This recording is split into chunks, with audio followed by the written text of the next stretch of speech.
We have a surprise guest this morning. I'd have to say I was caught unaware, but we can't turn him down. This is the man everybody's been waiting for, the name everybody's been waiting for. Who will the incoming president appoint as finance secretary? It's a privilege and an honor to have him with us on Head Start the day after his name was announced. We have the incoming finance secretary, BSP Governor Ben Diokno. So let me call you, instead of Governor, Secretary Ben Diokno. Good morning and welcome back to Head Start. Good morning, Karen, and it's a privilege to be in your program. I miss your program. I have not been guested for the longest time, right? Yes, because you've been on Market Edge with the Bangko Central. But right. Let's start with this, all right? You were not in the names, so to speak, that were leaked in the beginning, because you have a fixed term with the BSP. People need to know this.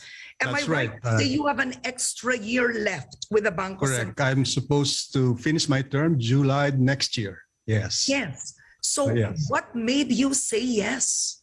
What happened?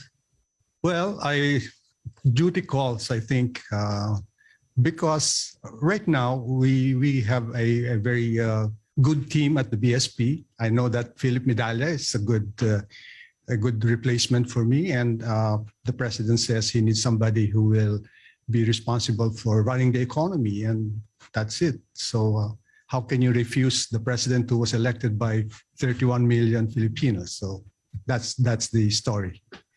Did it take you a long time to decide? Yeah, there's some doubts. Yes, I resisted as much as I can, but there were a lot of people calling me, so I finally gave in. Okay, I'm curious. Was Felipe Medalla, was he a condition that you gave Mr. Marcos for you to take the finance secretary post? No such condition. But I told him that I already talked to Philip Medalla and he's willing to take over, because Philip Medalla's term also ends at the same time that my term will end. So he's got an extra year also. All right. So as the incoming finance secretary, you're faced with a lot of challenges. And let me make it simple. Walang pera ang gobyerno. Right? That's what they often say. Kulang daw, secretary.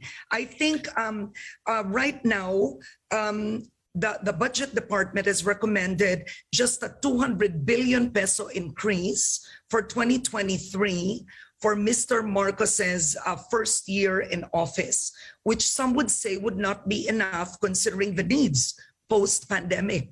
What is the plan? You know, I think I have the benefit of having served the government for maybe around more than 30 years, and I've seen all the crises. We're in a better position now than before.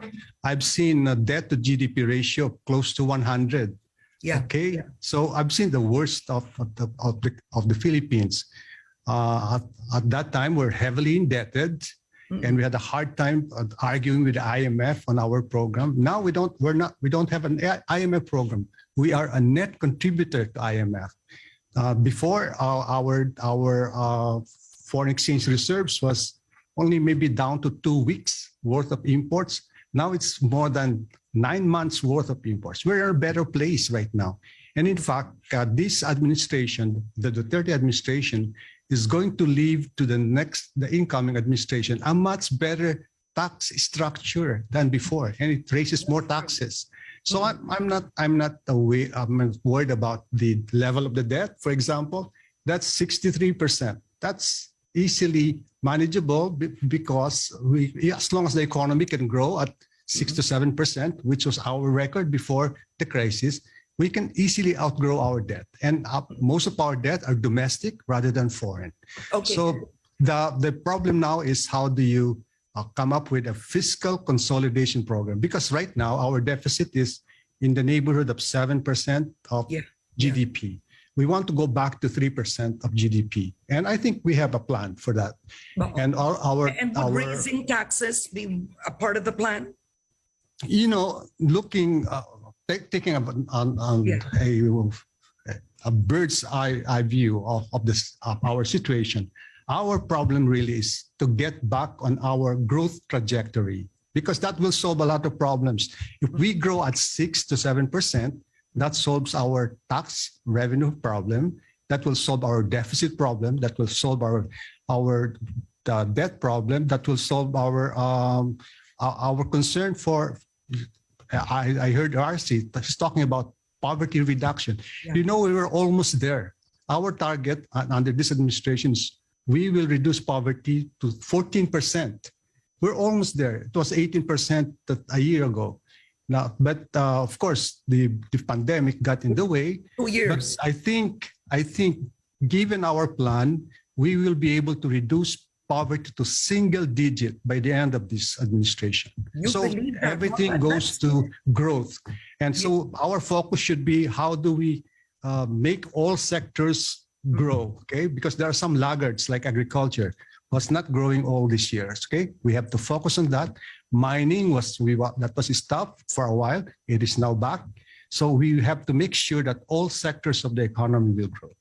Okay, all right. These are very strong points. Okay, I'm just going to catch you on some of them. Number one, would you say that you would be a continuation of this administration's economic and finance policies, or Secretary, you are taking it to a different level? Will there be a different approach on your end? Because clearly you've been a witness already to this administration. You've been part of it. Definitely, I will provide the link because, as you said, I was with the central bank. I'm talking to the monetary authority. You know, we keep saying on the inflation, it is actually the national government's responsibility. And you were with budget too. I was in the budget. Don't forget that. So, of course, that, you know, my assignments in the last 30 years involves the Development Budget Coordination Committee. That's where NEDA is, that's where DBM is, that's where Central Bank is, that's where Department of Finance is. So I've covered everything on, we called it the Development Budget Coordination Committee. And they just changed our target for this year. It's going to be 7 to 8%. And I think that's doable because the economy grew by 8.3% in the first quarter. And I think the second quarter will do even better because remember, there was a surge in January this year. Yeah. So first quarter, even with a surge, grew by 8.3%. So I'm still doable, more than 8%.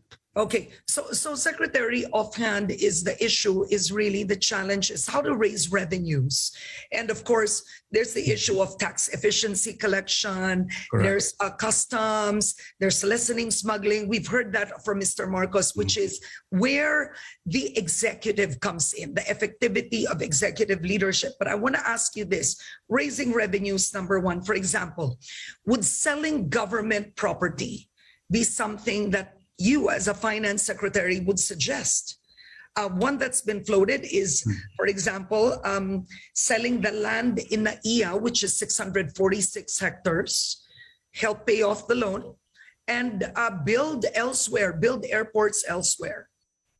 Well, privatization, we call that privatization, is another option. But as I said, to me, the focus should be to sustain growth, because by sustaining growth, you solve your tax problem. Because when the economy is growing, our tax collection is also growing because it's what economists call elastic.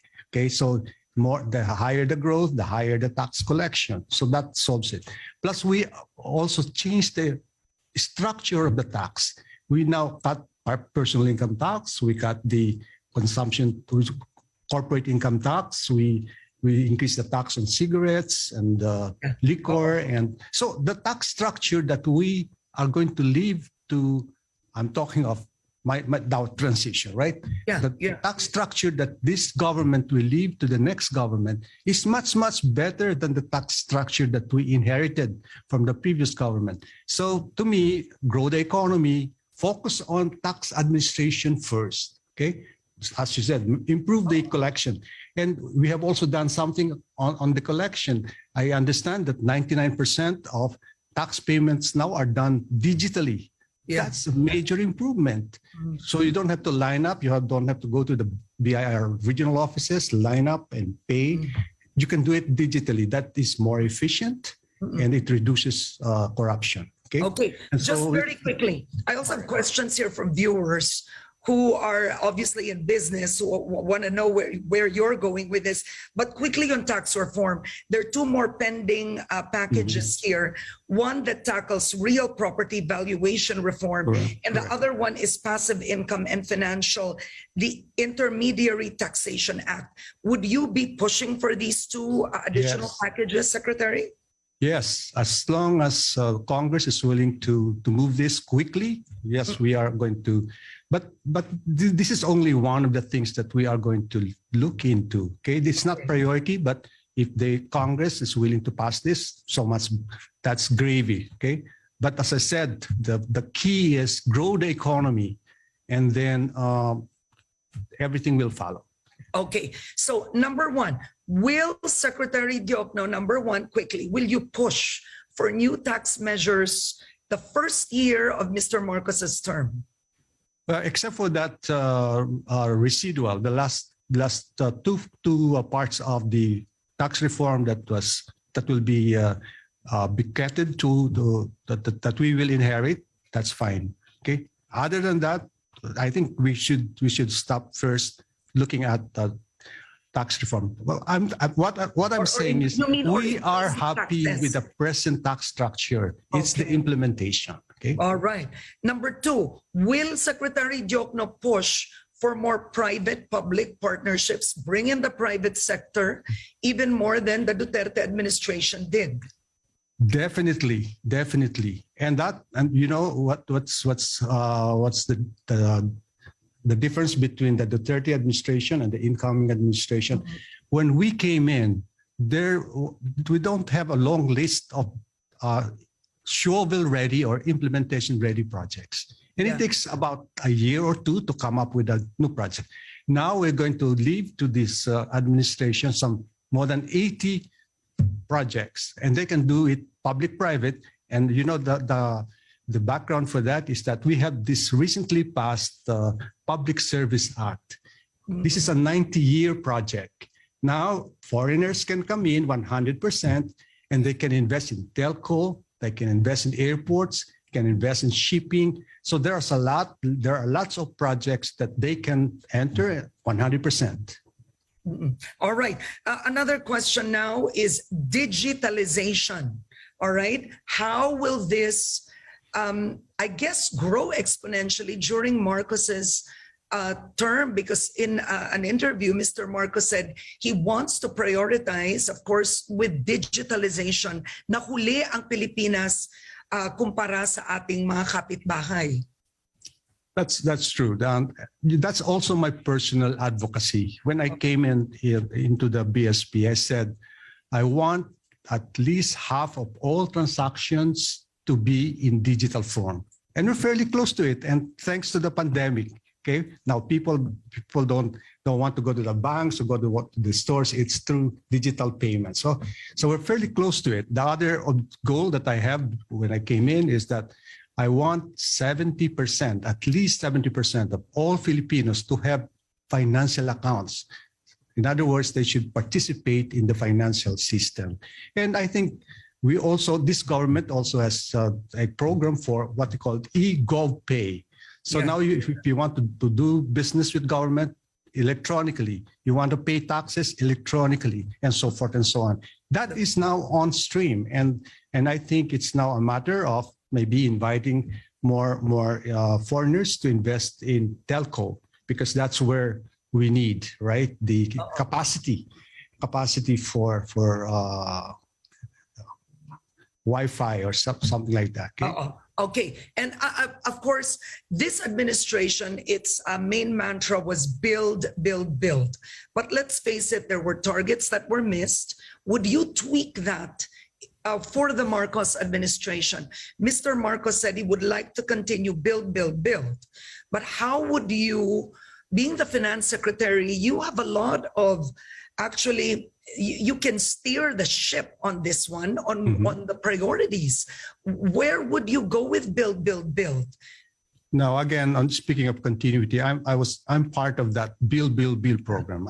In fact, I initially called it Golden Age of Infrastructure. Why? Because Yeah. during the Would you last return that? Would you return that term now under Mr. Marcos? definitely, because before, during the last 50 years, before the Duterte administration, we were spending less than 2% of our Yeah. GDP for infrastructure.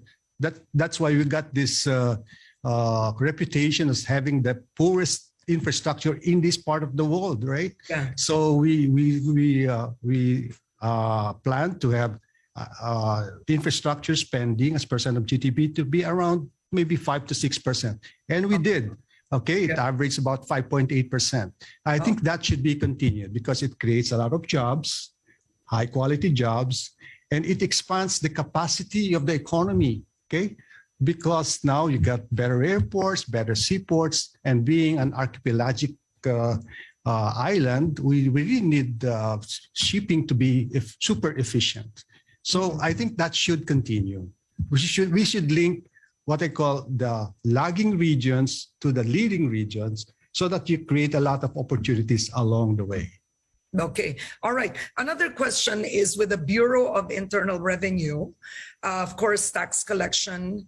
I remember there's been administrations where the BIR had really focused on collecting from big business, right? And recently BIR was in the news with one of the conglomerates in the Philippines.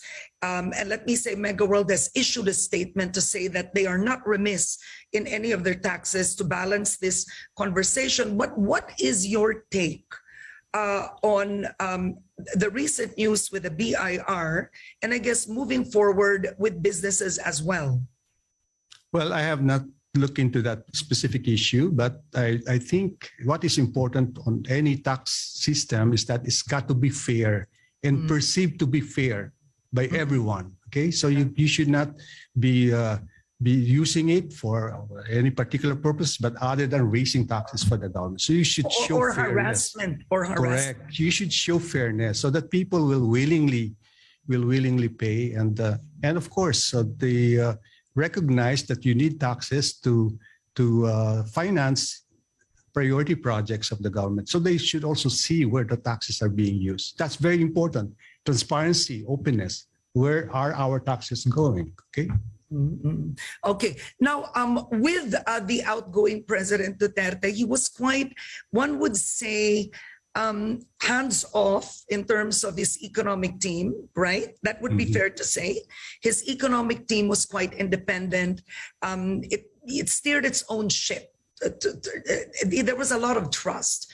Would you say it would be the same leadership style with Mr. Marcos, or because Mr. Marcos knows more about the economy when he speaks about it, do you feel it's a different leadership style? You know, I've served under 4 presidents. Yeah. Aquino, the first Aquino, Cory Aquino, Estrada, Duterte, and now Bongbong Marcos. Yeah. I think being a president, you should not micromanage. Very important. That's very important. You may know something, but don't try. That's why you have a cabinet. You choose the best and the brightest and give them, empower them so that you won't be burdened by all the problems in the world. Okay. So the best and the brightest, strong cabinet, I think that works. But if you micromanage, that will be your downfall. Okay. Okay. Now, you've served 4 presidents. My last question is, but let's face it, this may be your last post. Is that fair? I mean, correct. We're all human. We all age. That's too much. Yeah. Let's face it, right? So you will be remembered for this one, most likely. Are you frankly pressured, sir? No. I on any job, I just do the best I can, given the resources, and look for the best way to execute whatever assignment I have, and to make sure that the institution that I'm associated with will be in a much better place than the institution that I inherited. That's always my case. Improve on what you were presented with, right? So that will still be my mantra. All right. On that note, well, congratulations to you, sir. And I wish you well.